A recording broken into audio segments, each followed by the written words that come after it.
Hello, this is Brian. I want to present a spotlight on trees.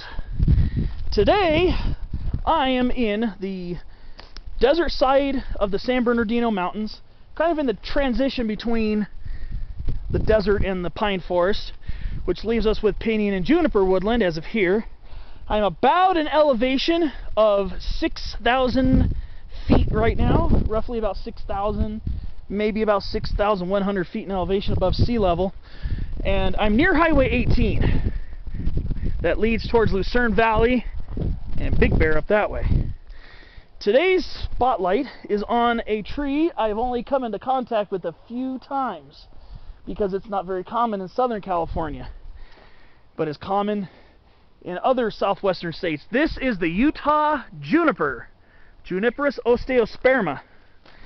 It is typically a shrubbier, shorter statured juniper than our common Sierra junipers, Juniperus grandis. And Utah junipers tend to be a lot shrubbier, sometimes multi-trunk, sometimes single trunk, but much shorter in stature than your typical Sierra junipers, which can become quite large and quite tall trees. Utah juniper, like all the other junipers, is a member of the Cypress family, the Cupressaceae, and a lot of Cupressaceae are typified by having scale-like leaves, as we have here. Especially junipers and cypresses tend to have flattened scale-like leaves. It's not always the case, and I'm not going to get into too much detail about that because this is going to be focusing on one specific tree. But let's go inside and take a look at the bark of the Utah juniper. Bark of Utah juniper, like a lot of other junipers, it's stringy, very stringy.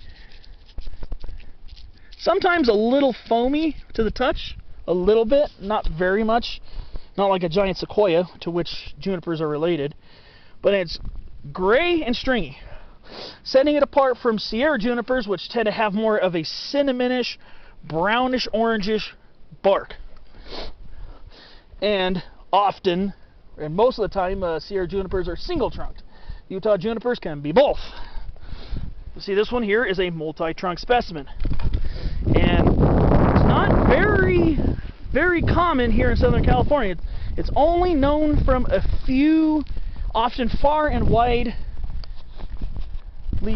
scattered areas. The Silver Peak area, where I am now, on Cushionberry Grade heading towards Lucerne Valley, is one area where you can find it quite frequently. Up this way over this hump, you'll get a good view of Silver Peak, where there's a lot of mine adits and everything. There is a good population between here and there of this plant. Usually found above 5,000 feet and below 8,000 feet. And that's not a fast and tried and true rule. It's your typical mid-elevation pinyon juniper woodland plant in the southwestern United States, like Arizona, I believe New Mexico, Utah. It has a much wider distribution than, say some of the other species of junipers. But like I said, here in Southern California, it's very scattered. You'll find it here. There might be some populations in the northeastern San Gabriel Mountains, which I have failed to see yet.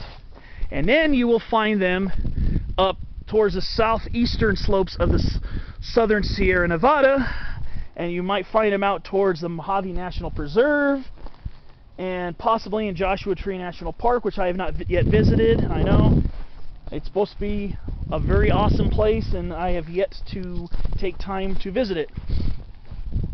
But again, this is prime juniper habitat. Very dry, arid, wild swings in temperatures, sometimes sub-zero, sometimes over 100 degrees.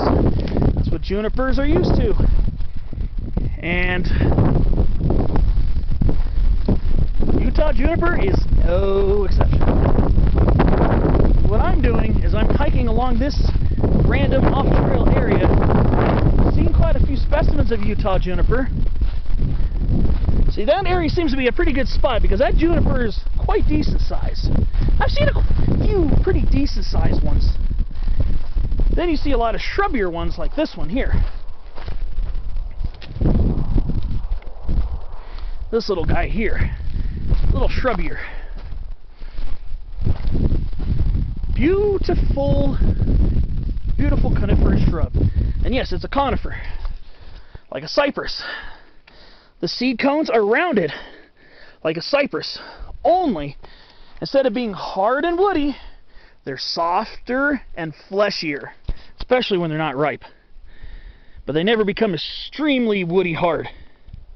And they have this waxy-ish, yellowish, waxy bluish bloom, and then underneath the cone is brownish. So the waxy bloom makes it look like blueberries. And juniper cones have been used for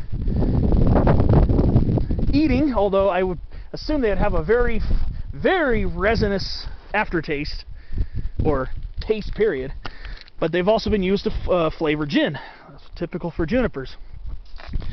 And this could potentially be confused with California juniper, with which it might intergrade below 6,000 feet. With that in mind, let me go back to this guy to show you. There are no resin dots on the foliage.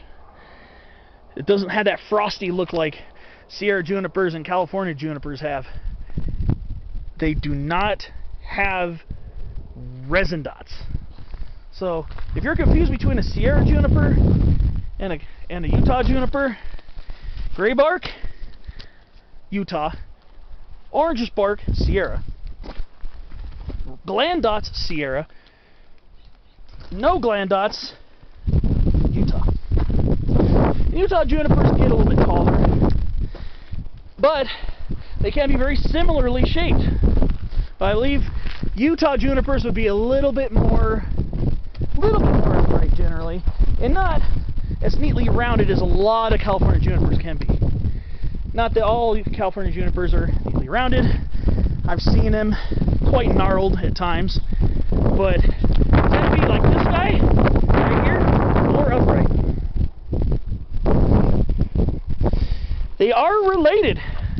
They are fairly closely related to Sierra junipers, so I don't know if there's any recordings of it, but I wouldn't be surprised if some hybridization could be possible. Like I said, I don't have any knowledge of any vouchers of hybridization, but I wouldn't be surprised to see that happen, which would probably create a juniper that is extremely confusing to look at. I can't even imagine what it would look like. Probably have to be intermediate between the two. So I'm climbing up this hill. See some scattered specimens up here. Now that we're more exposed, they're going to be shorter, stubbier, and probably more gnarled than they would be in that spot, which probably retains a little more moisture.